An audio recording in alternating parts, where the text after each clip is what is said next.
খুচরা ব্যবসায়ীরা কি বলছেন? হ্যাঁ নাফি, কিছুদিন আগে যে আলুর দামটি ছিল ৬৫ টাকা, ৬০ টাকা, ৫৫ টাকা, সেখান থেকে কিন্তু আলুর দামটা অনেকটাই কমে গেছে।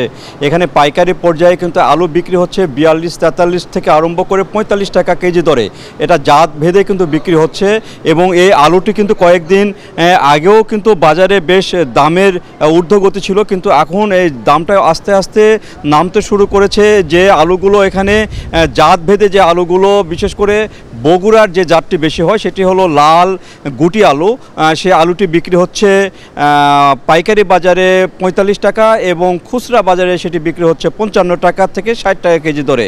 আর যেটি কার্ডিনাল, গ্যানোলা এই টাইপের যে আলুগুলো, সেই আলুগুলো বিক্রি হচ্ছে পাইকারিভাবে ৪২ থেকে ৪৩ টাকা কেজি দরে এবং খুচরা বাজারে সেটা ৫০ টাকা কেজি দরে বিক্রি হচ্ছে। কিছুদিন আগে এটির দামটা ছিল অনেক বেশি, অর্থাৎ ৫ থেকে ৬ টাকা বেশি দামটি ছিল।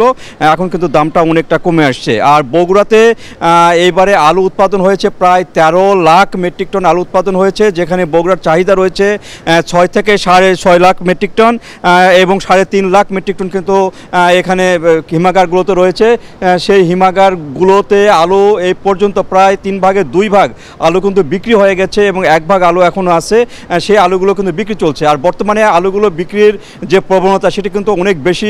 যারা কোল্ড স্টোরেজে আলু রেখেছিলেন তারা কিন্তু চাচ্ছেন তাড়াতাড়ি আলুগুলো বিক্রি করতে, কারণ আর ২ মাস পরেই কিন্তু নতুন আলু এখানে ঘরে আসবে, কৃষকের আগাম যাতে আলু ঘরে আসবে, তখন কিন্তু আলুর দাম আরও কমতে পারে। সেই কারণে কিন্তু আলু তারা বেশি বেশি ছাড়ছেন হিমাগারগুলো থেকে, এই জন্য বাজারের দামটা অনেকটা কমে আসছে।